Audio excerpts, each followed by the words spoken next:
शुरुआत करते हैं इस वक्त की बड़ी खबर के साथ। सुकमा में नक्सल प्रभावित इलाके में पहुंचे विजय शर्मा। नक्सल प्रभावित इलाके में प्रदेश के गृह मंत्री का दौरा। घोर नक्सल प्रभावित इलाका है रायगुडेम। 22 नवंबर 2024 को यहां पर एक कैंप खोला गया था। कैंप में सीआरपीएफ की 223वीं बटालियन की तैनाती की गई थी। अधिकारियों ने गृह मंत्री को दी ब्रीफिंग। नक्सल मोर्चे को लेकर जानकारी देते हुए दिखे अधिकारी। तो बाइक पर बैठकर जवानों के संग गृह मंत्री का दौरा। तस्वीरें आप देख रहे हैं। घोर नक्सल प्रभावित इलाके में पहुंचे हैं विजय शर्मा। नक्सल प्रभावित इलाके में प्रदेश के गृह मंत्री का दौरा। वहां पर अधिकारियों से बातचीत की, स्थिति का जायजा लिया। जिस तरीके से नक्सलवाद के खिलाफ लगातार जो जवान हैं वो एक्शन ले रहे हैं, नक्सलियों को मार गिराया जा रहा है, उनके ठिकानों को ध्वस्त किया जा रहा है, उसी की जानकारी लेते हुए यहाँ पर प्रदेश के गृह मंत्री नजर आए। साथ ही रायगुडेम 22 नवंबर 2024 को यहाँ पर एक कैंप खोला गया था। सीआरपीएफ के 223वीं बटालियन की तैनाती यहाँ पर थी। अधिकारियों ने गृह मंत्री को ब्रीफिंग दी। नक्सल मोर्चे की जानकारी लेते हुए यहाँ पर अधिकारी से नजर आए प्रदेश के गृह मंत्री विजय शर्मा। तस्वीरें हम आपको दिखा रहे हैं कि किस तरीके से देखिए जवानों से वो बातचीत कर रहे हैं। बाइक पर बैठकर इस इलाके का दौरा भी उन्होंने किया। जुल्फिकार इस खबर पर ज्यादा जानकारी के साथ हमारे साथ जुड़ रहे हैं। जी जुल्फिकार,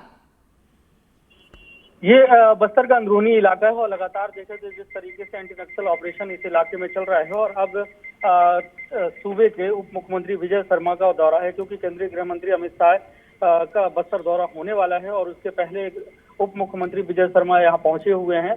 और इस बात से अंदाजा लगाया जा सकता है कि जब उप मुख्यमंत्री खुद अगर बाइक से उस इलाके में अगर जा रहे हैं तो माओवाद किस तरीके से बैकफुट में है और सुरक्षा बलों के हौसले कितने बुलंद है। और उप मुख्यमंत्री जिनके वीवीआईपी सिक्योरिटी होती है और तमाम प्रोटोकॉल का पालन करना पड़ता है और बाइक से अगर अंदरूनी इलाके में सफर कर रहे हैं, जा रहे हैं, तो ये संदेश देने की कोशिश है कि बस्तर बदल रहा है और बस्तर में माओवाद जो है अपनी कमजोर स्थिति में पहुंच चुका है। और जो दावा केंद्रीय गृह मंत्री ने और छत्तीसगढ़ की सरकार ने किया है कि मार्च 2026 तक माओवाद देश से खत्म हो जाएगा, तो उस कड़ी में एक बहुत बड़ी पहल कहा जा सकता है, क्योंकि कुछ समय पहले ही इस इलाके में सुरक्षा बलों का कैंप स्थापित किया गया था। 22 नवंबर 2024 को यहाँ पे सीआरपीएफ का कैंप खोला गया था, जिसमें 223वीं बटालियन के जो जवान हैं वो यहाँ पर तैनात है। तो ये एक सुखद तस्वीर अंदरूनी इलाके से निकल कर आई है, क्योंकि उप मुख्यमंत्री उस इलाके में अब बाइक से जा रहे हैं, तो मतलब भी आप बेखौफ होकर उस अंदरूनी इलाकों में जा सकते हैं।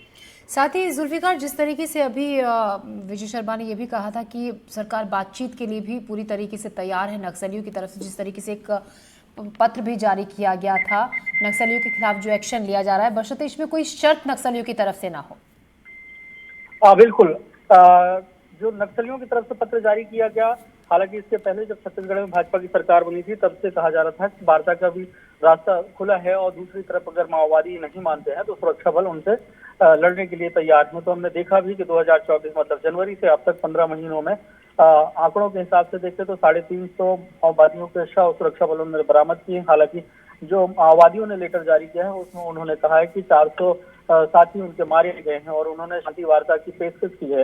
हालांकि उसमें कुछ शर्तें हैं और लेकिन अभी तय नहीं है कि किस तरीके से बातचीत होगी, माओवादियों ने की तरफ से कौन बात करेगा, क्या उनका शर्तें होंगी। तो हालांकि उसकी तरफ छत्तीसगढ़ के उप मुख्यमंत्री विजय शर्मा ने साफ कर दिया है कि किसी भी तरीके की कोई शर्त नहीं होगी, बातचीत के लिए तैयार है। नीतियां सरकार की खुली हुई हैं कि अगर वो सरेंडर करना चाहते हैं और मुख्य धारा से जुड़ना चाहते हैं तो छत्तीसगढ़ ने एक बहुत बेहतरीन नई नीति जो है नक्सल नीति तैयार की है, जिसमें पुनर्वास के पूरे पैकेज उसमें दिए गए हैं कि अगर जो माओवादी है अगर वो सरेंडर करते हैं तो एक एक कैटेगरी डिफाइन की गई है कि उन्हें कितने लाभ होंगे, सरकारी नौकरियां मिलेंगी, जमीनें मिलेंगी।